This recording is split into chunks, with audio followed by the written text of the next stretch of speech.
All right, everyone, ready for today's deep dive? We're tackling the world of harp making, and let me tell you, these resources are fascinating. Mm. It's way more intricate than I ever imagined. It really is fascinating. It's interesting how a harp maker is almost like a translator. A translator? How so? Well, they have to understand the wood so deeply to bring out the right sound, the music that's already living in the raw materials. I love that. Revealing the instrument, not just building it. And speaking of getting hands-on, our research actually takes us right inside a harp maker's workshop. What's it like in there? Well, it's not always that serene, quiet space you might think. Is It's it? actually very lively. Ah, Lots of sounds, saws, buzzing hammers, tapping strings being tuned.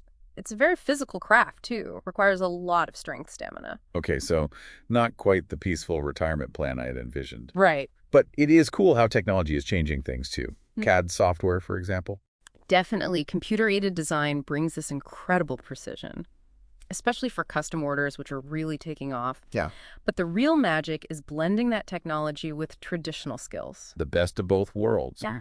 So let's talk about the career itself. Yeah. What are the pros and cons of being a harp maker? Well, on the plus side, you're creating something truly unique, expressing your creativity, working with your hands, potentially building one-of-a-kind instruments. That's amazing. But the demand for harps is much smaller than, say, guitars. So income can be inconsistent. Right, a niche market for sure. Yeah. But this is where it gets interesting. The source material highlighted how many harp makers actually specialize even further. And get this, a huge percentage of that specialization is sales and marketing. It's true. 67% relevance. What? You wouldn't think it, right? Not at all. But it's not enough to just build a beautiful instrument. You have to connect with your audience, be a savvy marketer, build a brand, Yeah.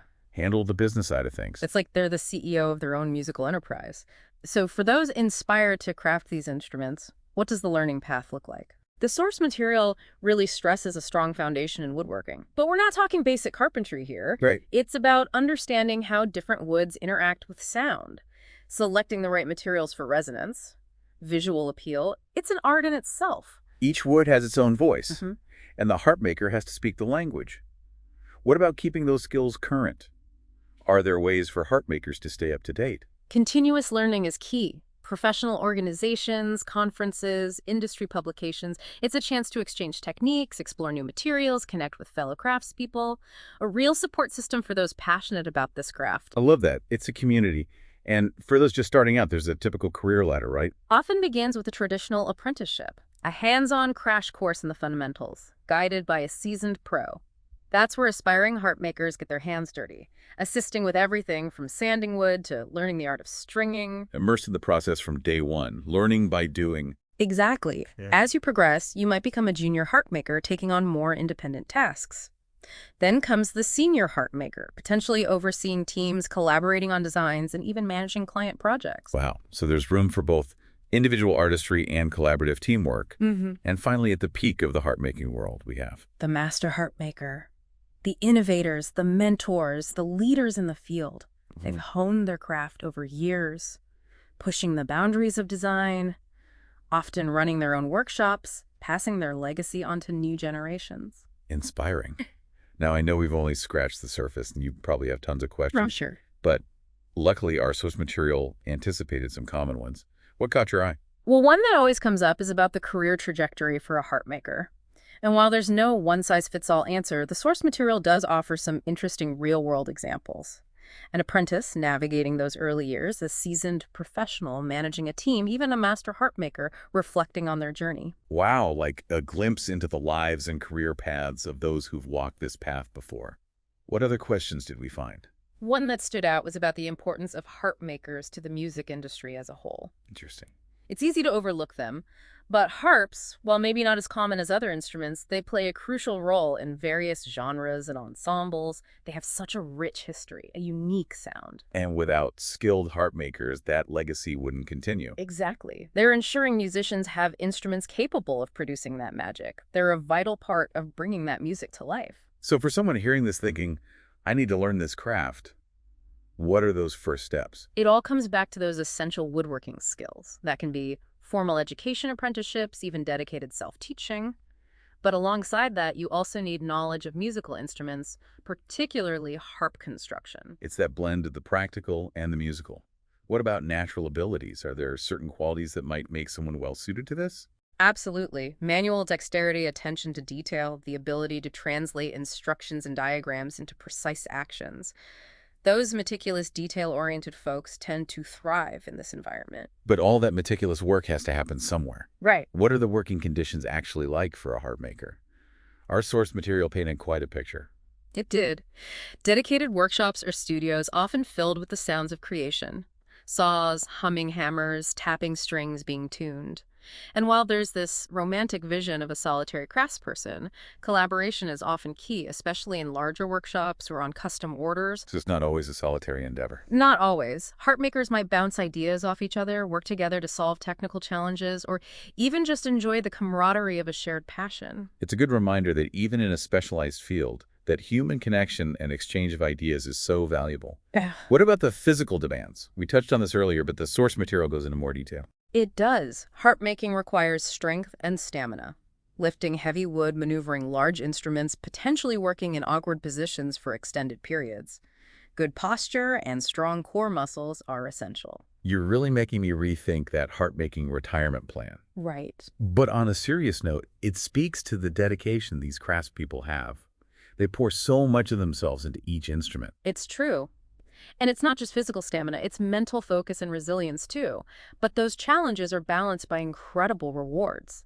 The source material really highlights the deep satisfaction that comes from creating something so unique and musically rich. There's that tangible result of your hard work. Mm. An instrument that's not only beautiful, but creates beauty for others. Precisely. And for many, that connection to the power of music fuels their passion for the craft. It's about becoming part of a lineage that stretches back through generations. Exactly. It's a legacy of craftsmanship, artistry, and the enduring power of music. And harp makers are a vital thread in that tapestry. And it's not just about carrying on tradition, it's about shaping the future. The source material actually hints at some really fascinating ways harp making is evolving, especially with custom-made instruments becoming so popular. We touched on that earlier, but it sounds like this trend toward personalization could really shake things up. Definitely. If more and more musicians are looking for those one-of-a-kind harps perfectly tailored to their sound, it could change the whole industry dynamic. We might see a surge in smaller independent workshops catering to this desire for bespoke instruments. Instead of large-scale production, it becomes more about the individual artisan and their unique creations. It's a real possibility. Of course, larger companies could adapt, offer more customization, maybe partner with independent makers. It'll be interesting to see how it all plays out. A musical evolution in action. And speaking of evolution, we can't forget about that surprising connection to sales and marketing. That 67% relevance stat was mind-blowing. I know, right? Not what you'd typically associate with a traditional craft. Not at all. But it seems even harp makers need to be marketing masterminds these days. Makes sense when you think about it. Yeah.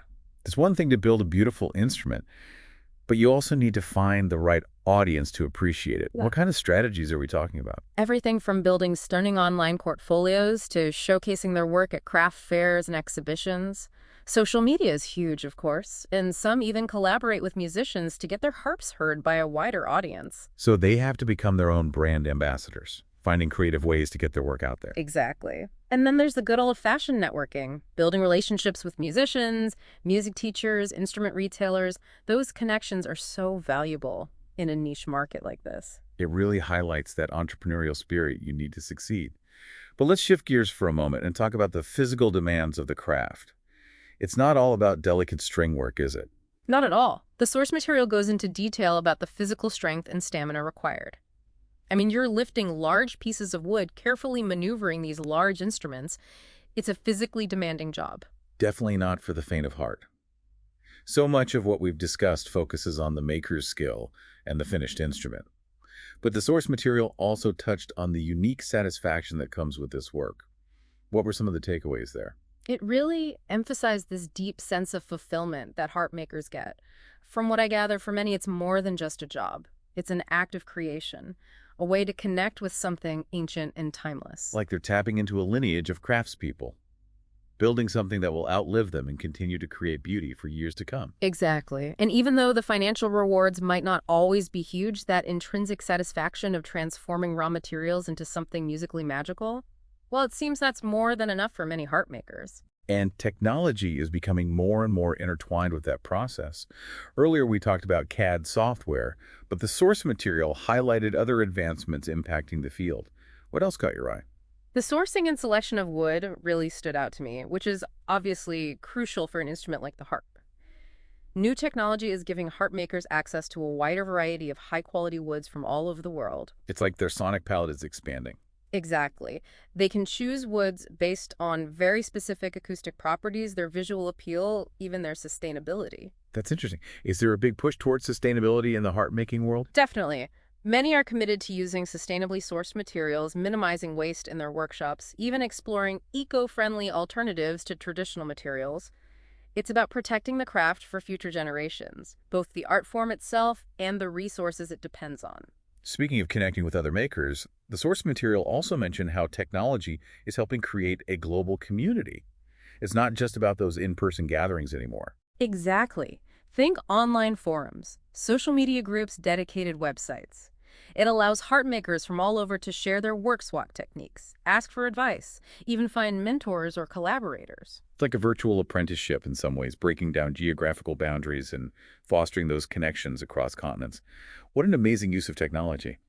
But let's zoom back in on a specific aspect of harp making that I think many people find particularly fascinating, the world of custom harp creation. There's something truly special about it, isn't there? That idea of a musician working directly with a harp maker to create their dream instrument perfectly tailored to their individual style and sound. It's like commissioning a piece of art that also happens to be a finely tuned instrument.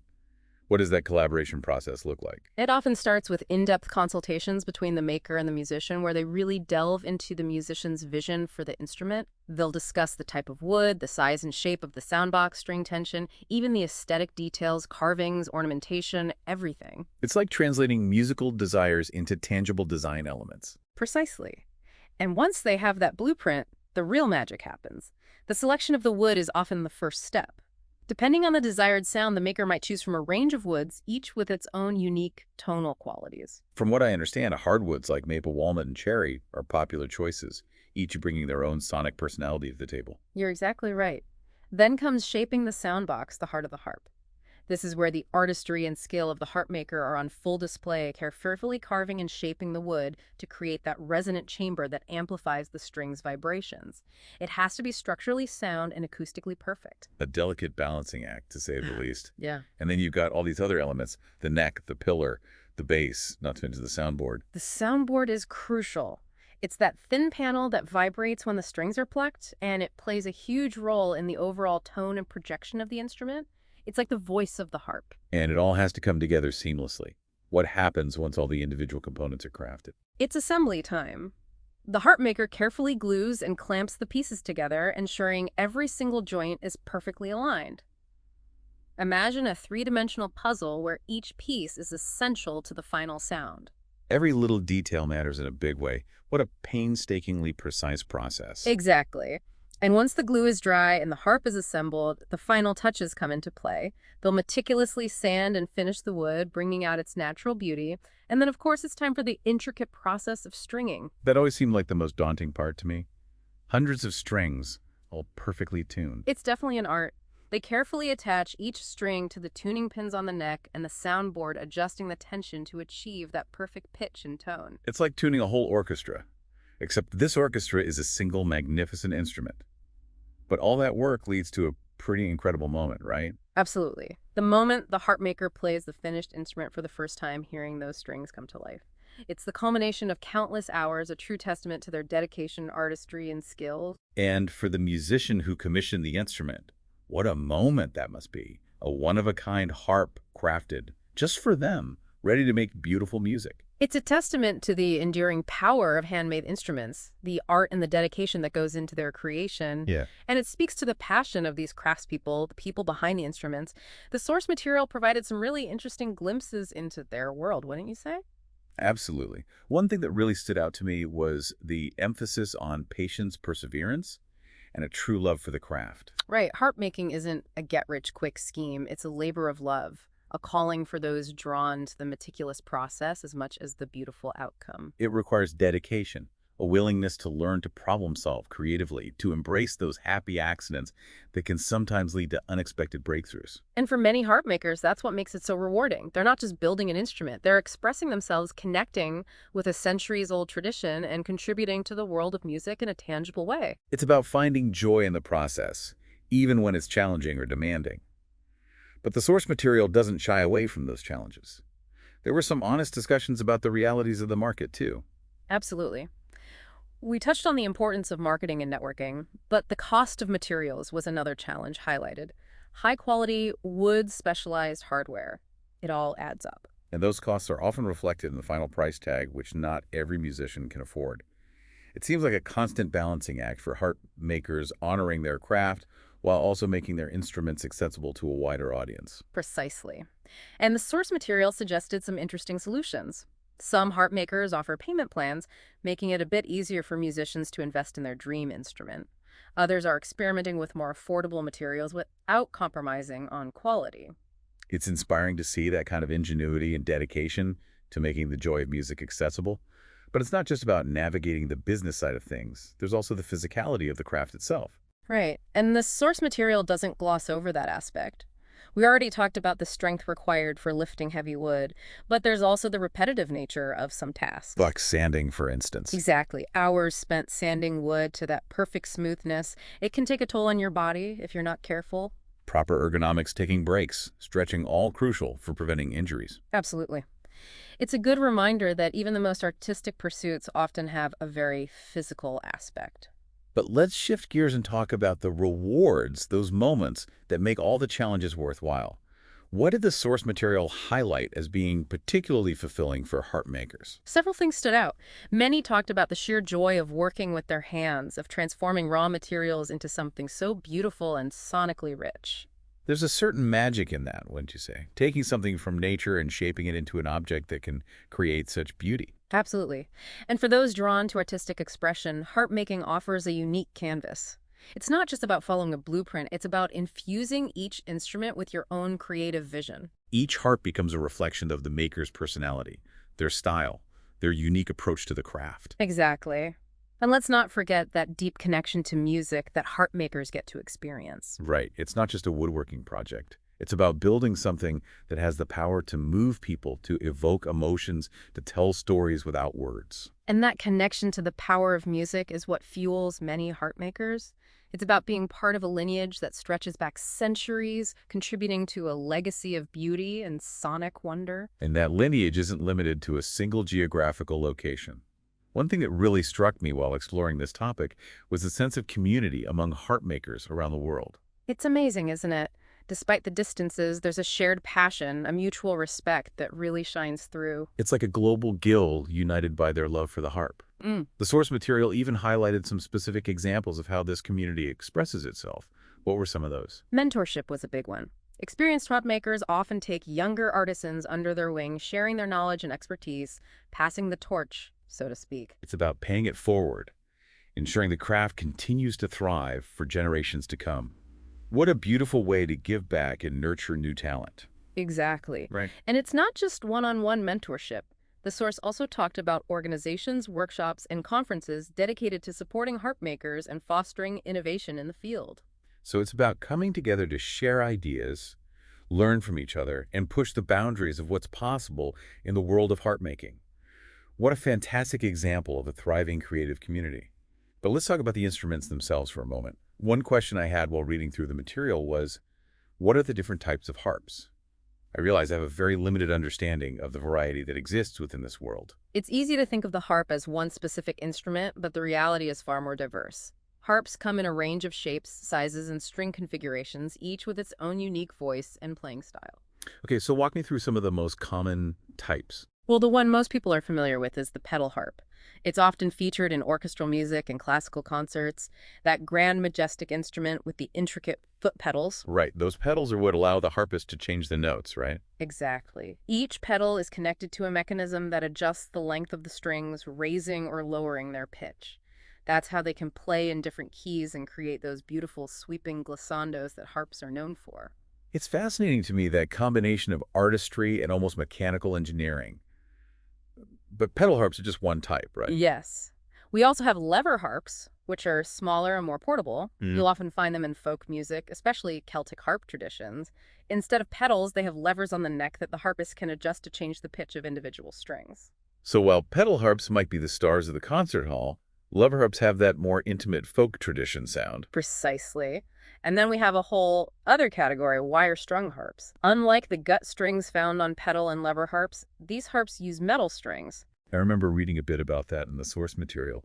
Weren't those often associated with certain African and Asian musical traditions? You're right. They have a very distinct, bright, resonant sound, and they're played with the fingers or with plectra, which are small picks.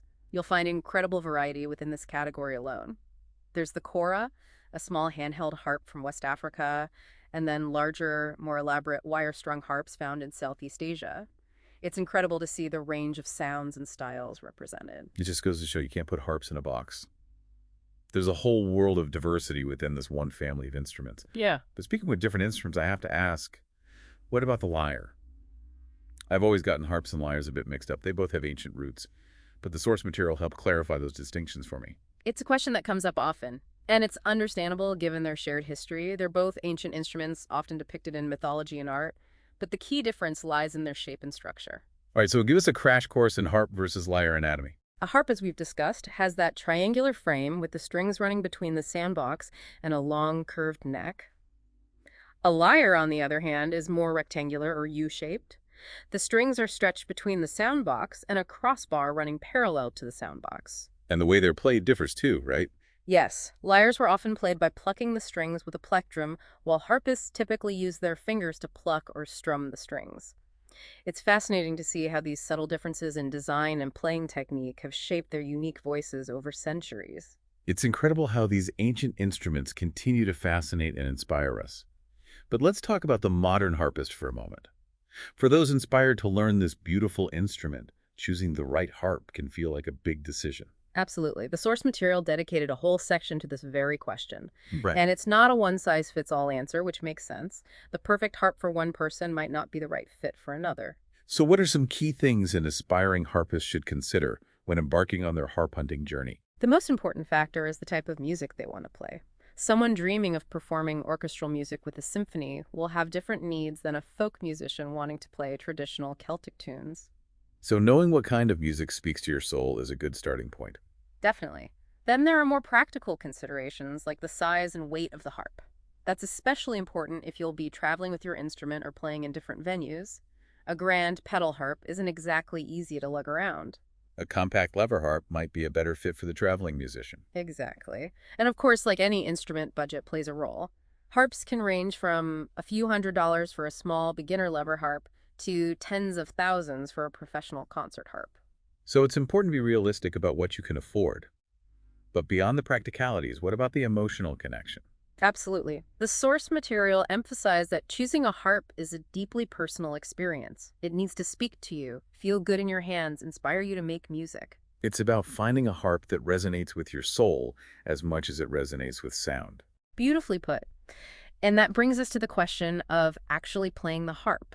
How do you make music with this seemingly complex instrument? It always seemed a bit magical and maybe a little intimidating to me. Those graceful hand movements, the shimmering sound. Where do you even begin? Well, the source material described the basics. The harpist sits comfortably with the harp nestled between their legs, the sound box close to their body, allowing them to feel the instrument's vibrations. I imagine that creates a real sense of intimacy and connection between the musician and the instrument. Absolutely. And then using their fingers, they pluck the strings, which are arranged in a specific order across the open frame. So there's a method to the arrangement of the strings? It's not random? Not at all. Typically, the longer strings on the left side produce those lower notes, while the shorter strings on the right create the higher pitches. And then, of course, there are the pedals or levers that allow the harpist to change keys and play a wider range of notes. Right. We've talked about how those work. But it's one thing to understand the mechanics and another to use them seamlessly while playing. You're right. It takes a lot of practice and coordination. Aspiring harpists have to develop muscle memory and incredible mental agility to adjust those pedals or levers without missing a beat. So it's as much a mental exercise as a physical one. Absolutely. And then there's the whole other layer of mastering touch sensitivity. The harp doesn't have keys or frets, so the harpist has to control the volume and tone entirely through their touch. It's almost like they're playing directly on the strings of their own nervous system. That connection between their fingertips and the sound is so direct. That's a beautiful way to put it. It's a testament to the sensitivity and control that harpists develop over time, their ability to translate emotions and musical ideas into the subtlest variations of touch. It makes you appreciate the level of artistry involved on a whole new level. It's not just about plucking the right strings. It's about breathing life into the instrument, shaping the sound with every delicate movement of their fingers.